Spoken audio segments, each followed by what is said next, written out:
Chapter 17. All this long time. The war would end. Uncle Henrik had said that, and it was true. The war ended almost 2 long years later. Anne-Marie was 12. Church bells rang all over Copenhagen early that May evening. The Danish flag was raised everywhere. People stood in the streets and wept as they sang the national anthem of Denmark. Anne-Marie stood on the balcony of the apartment with her parents and sister and watched. Up and down the street and across on the other side she could see flags and banners in almost every window.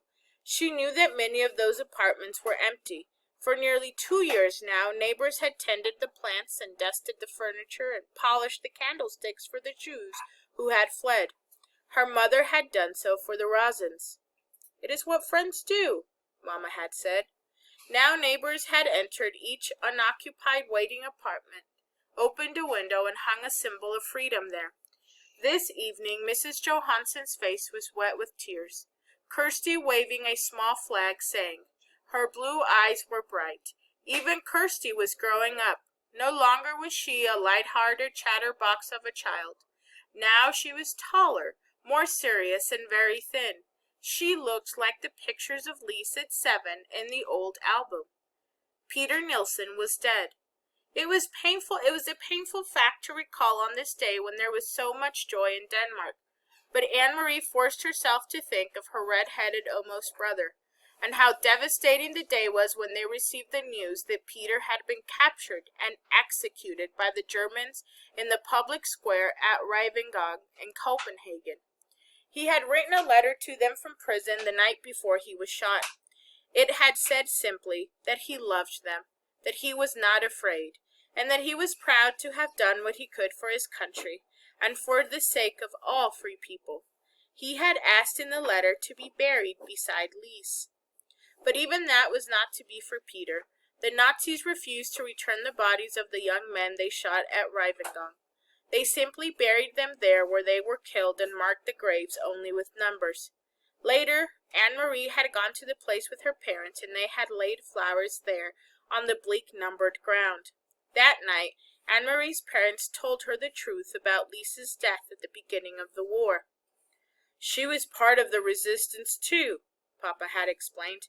"Part of the group that fought for our country in whatever ways they could." "We didn't know," Mama added. "She didn't tell us. Peter told us after she died." "Oh, Papa!" Anne-Marie cried. "Mama! They didn't shoot Lise, did they, the way they did Peter in the public square, with people watching?"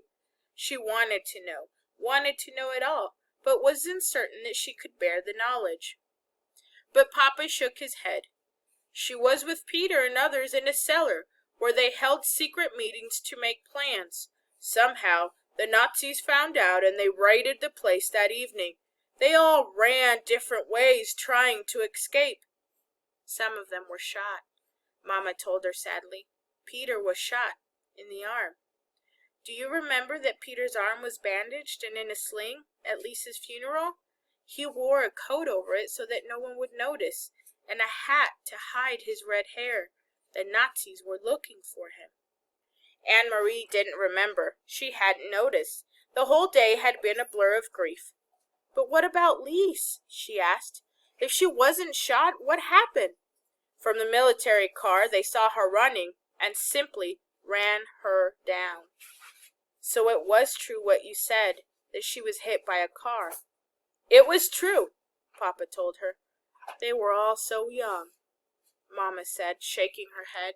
She blinked, closed her eyes for a moment, and took a long, deep breath. So very, very young, with so much hope. Now, remembering Lise, Anne-Marie looked from the balcony down into the street. She saw that below, amid the music, singing, and the sound of the church bells, people were dancing. It brought back another memory, the memory of Lise so long ago, wearing the yellow dress, dancing with Peter on the night that they announced their engagement. She turned and went to her bedroom, where the blue trunk still stood in the corner, as it had all these years. Opening it, Anne-Marie saw that the yellow dress had begun to fade. It was discolored at the edges where it had lain so long in folds.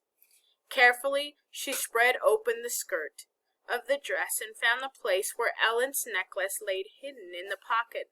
The little Star of David still gleamed gold. "Papa," she said, returning to the balcony where her father was standing with the others, watching the rejoicing crowd. She opened her hand and showed him the necklace. "Can you fix this? I have kept it all this long time. It was Ellen's." Her father took it from her and examined the broken clasp. "Yes," he said, "I can fix it. When the Rosens come home, you can give it back to Ellen." "Until then," Anne-Marie told him, "I will wear it myself."